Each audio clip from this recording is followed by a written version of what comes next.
Welcome back. On the Dolor Factor, we like to highlight the people who have made an impact in their communities. There's no one else like her, Claudette Ajuda.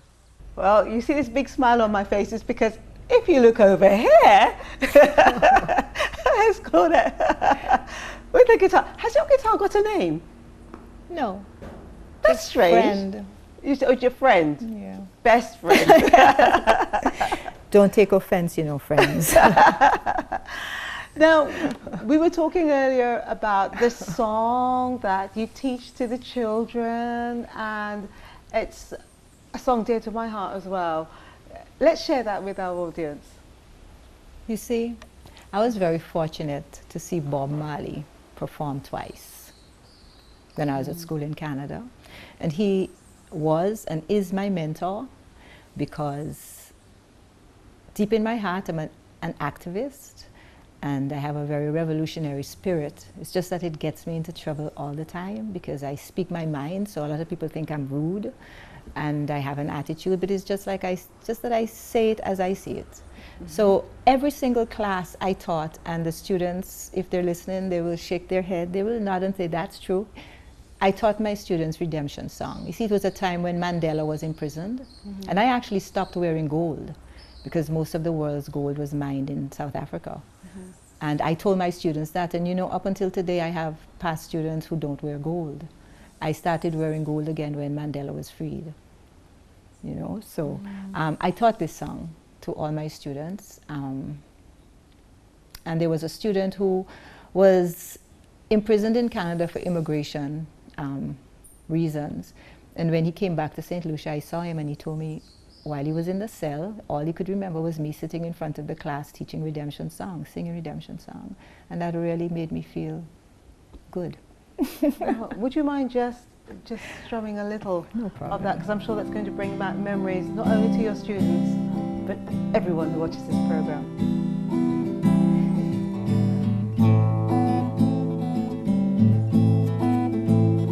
Emancipate yourselves from mental slavery. None but ourselves can free our minds. Have no fear of nuclear energy, 'cause none of them can stop your time. How long shall they kill our prophets while we stand aside and look? Some say it's just a part of it. We've got to fulfill your book.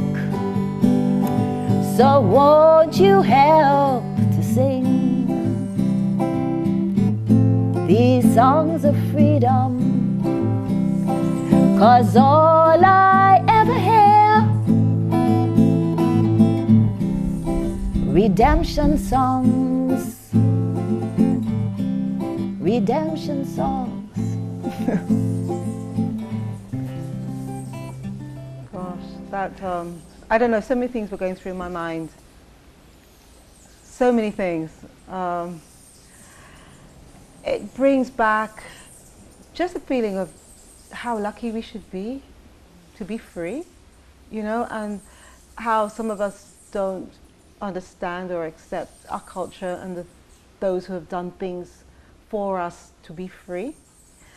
And you play that as well. Funny enough, I was like looking at your attire and remembering what you said about what I'm wearing, and you know, this is part of our culture. I mean, the tie-dye, and you got this, I got this hair at the Ladera boutique, right? And what were you saying about your... Yeah, I actually got this at the Ladera boutique also, but I couldn't wrap it into a dress.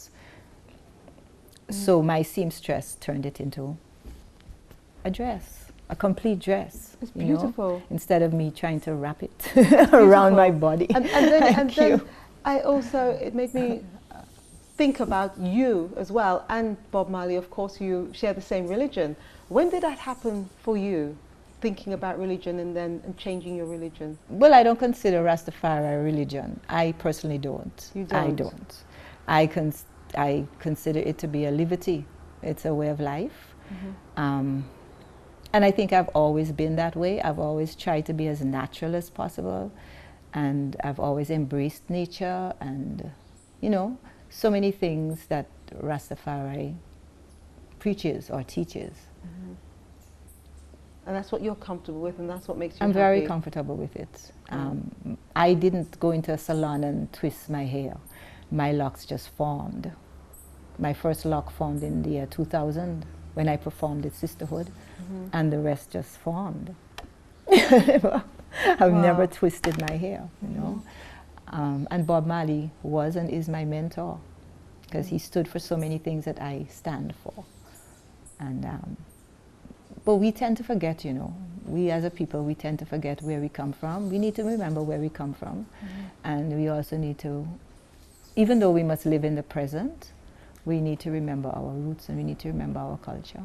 You know, don't hold it as a weapon, but just remember. What are your views on the youth of today? I feel so sorry for them. I wouldn't like to be a youth today. And I don't blame them for anything they're doing. I think the adults are the ones who need to be blamed for what's happening because we don't really set examples. We talk the talk and we don't walk the walk. There's so many distractions, and the youth just can't focus on one thing. Oh, really? What do we give them? Really? I mean, thousands of children graduate every year from Form 5, and then they don't really have anything to do they? What do? They're out on the streets, you know, and it's really sad. Some may argue that that would only apply to the children whose parents perhaps cannot afford to... Excuse me, the majority of the parents can't afford to send them out of St. Lucia, because that's another thing. They think that going out of St. Lucia, there are education opportunities are better. They even think that our doctors overseas are better. Whatever you want to study overseas, it's better. So if you leave your school here and your grades aren't that great, what are they to do? Nothing. Sit by the side of the road. So because what can we do? You know how many applications we get here every couple of days, but you can't employ everybody. Yeah, I mean, at least the children who grow up in the countryside can do farming, but what about the children in Castries? What about the youth in Castries? I mean, there's nothing really for them to do, you know. People say that they're just lazy, but they're not lazy. I mean, if you go to A-level, let's say you graduate from secondary school, you do your A-levels and you do well, then what? You're going to go and become a domestic servant with your degree, with your education. You want better for that. Not that there's anything wrong with being a domestic, but I'm just saying that there are children who aspire to do different things, but there's nothing really.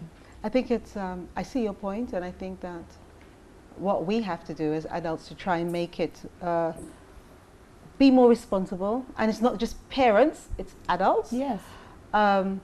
We have to make sure that we know what opportunities there are for our young people. Well, it's time for me to say goodbye. I'm here in Tasheen Restaurant, part of Ladera Resort, and I really hope that you enjoyed watching this episode of the Dolor Factor, because I know it gave me great pleasure bringing it to you. It made me realize just how important every single one person is into making our communities the way that it is. Until next time, I'm Delia Dolor. Goodbye and God bless.